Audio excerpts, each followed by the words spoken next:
Hanggang ngayon ay marami pa ring hindi tanggap ang pagkapanalo ni Miss Mexico Fatima Bosch sa nasabi nga pong nakaraang Miss Universe 2025. Kahit ang kanyang mga kalahi ay hindi din nagustuhan ang di umano ay hindi patas na revelasyon sa pagkapanalo ni Miss Mexico. At dahil dito kumakalat sa social media ang di umano ay tila pag-withdraw ng Miss Universe France Organization na hindi na nga sila magpapadala ng kalakok sa susunod na Miss Universe 2026.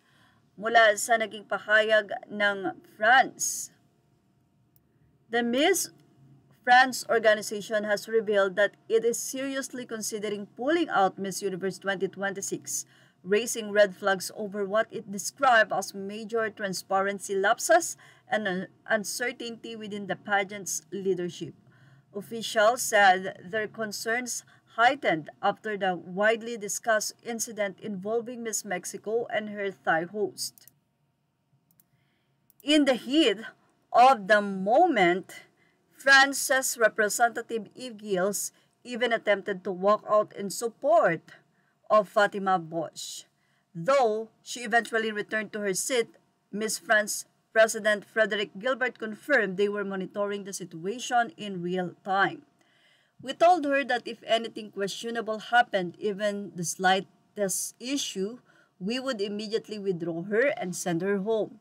The French delegation also admitted they knew about the Beyond the Crown segment beforehand, but were not informed that this committee held the authority to select the top 30. They described the process as unclear and concerning, and they are now joining other national directors in demanding full clarification. Gilbert stressed that every participating country pays a steep annual fee to join Miss Universe, which makes proper accountability essential. You don't just sweep these things aside. One mistake is understandable, but a series of blunders that needs answers. With the Miss Universe license renewed yearly and reportedly costing 3 to 4 times more than a Miss World license, around $10,000 per country, the Miss France organization says it may choose not to renew for 2026. The issue isn't just financial. It's about the brand, the image, and the standards we uphold. Without clear rules and full transparency, continuing becomes questionable.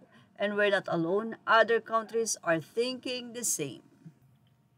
Mukhang hindi lang Miss France ang magwi-withdraw. Siguradong may mga ibang bansa pang susunod rito. Ano sa palagay niyo?